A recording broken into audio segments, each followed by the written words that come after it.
The 2024 NBA Finals start today, and I just need to tell you guys, I am very satisfied with how everything has turned out in the Western Conference. 1. We have an exciting change of the guard with LeBron, Durant, Curry aging out, and now we have the rise of some new stars in Shai Gilgeous-Alexander and Anthony Edwards. We've also seen an amazing run to the finals by Luka Doncic, and a possible redemption arc for Kyrie Irving. But most importantly, and the biggest reason I am happy with the outcome of this season so far, is because, well, you see, when it comes to the basketball community, I'm part of a small minority that is not reflective of most NBA fans, in that I'm part of a small percentage of people who have Kobe as their number one. Yes, even over Michael Jeffrey Jordan. And let me tell you, it's not an easy thing to argue because against MJ, you really have to grasp at straws in that. I'll take whatever stats I can get to help prove my point. It's something that LeBron continues to struggle with because longevity stats just can't make up the gap. Fortunately, Kobe has two definitive feats that put him over MJ for me. Well, there's a few more, but for the sake of this season, there's two that I'm clinging to. The first one is that Kobe led one of the youngest teams in the NBA to a title, the 2009 Lakers. With Kobe playing alongside only one other 30-year-old in Derek Fisher. Everyone else, including Pau Gasol, were still in their 20s. This team is only rivaled in age by the 1977 Trailblazers, led by the late great Bill Walton, who also only had one other 30-year-old on his team.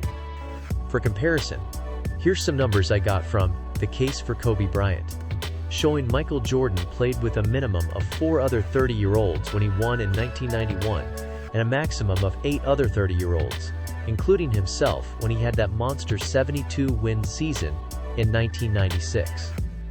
In addition, here's LeBron's championship teams showing a minimum of 6 other 30-year-olds he played with, and a maximum of 10.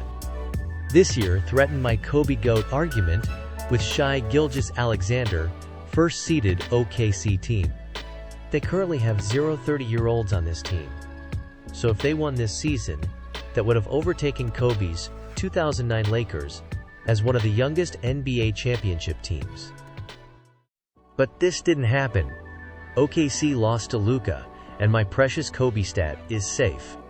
So even though I'm a big fan of SGA and the OKC and do want them to win, but not at the expense of my Kobe GOAT argument.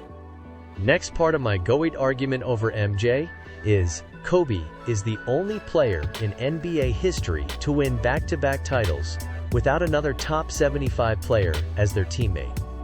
When LeBron too peated with the Heat, he had top 75 player teammates in Ray Allen and D. Wade. When Hakeem Olajuwon won back-to-back titles in 94 and 95, he had Clyde the Glide in 95. Steph Curry had Kevin Durant when his Warriors two-peated in 2017 and 2018. MJ had Scottie Pippen for all 6 titles.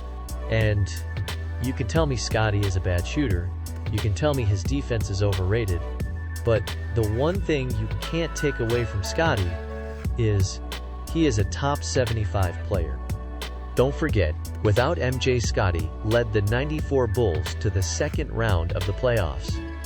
In addition, Scottie led the Trailblazers in 2000 all the way to the Western Conference Finals, where he was stumped by my GOAT Kobe Bryant.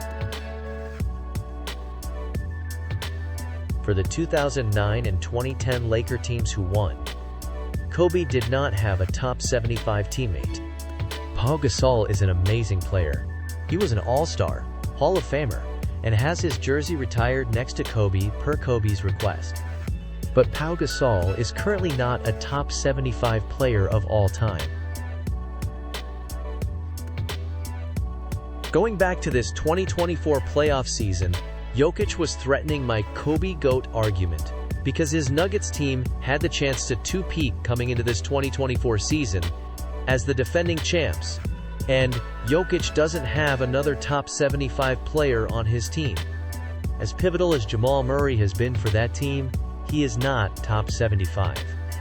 But fortunately for me, Jokic choked, and my 2 bullet points for Kobe Bryant's GOAT argument are safe. Overall, MJ, you're great, but the grit and passion of Kobe Bryant is just unmatched. For now, the 2024 playoffs continue. And even if I lose the MJ debate in the future, or Kobe's achievements get overtaken by these future eras, Kobe will always be that shining example of excellence for us to remember him by.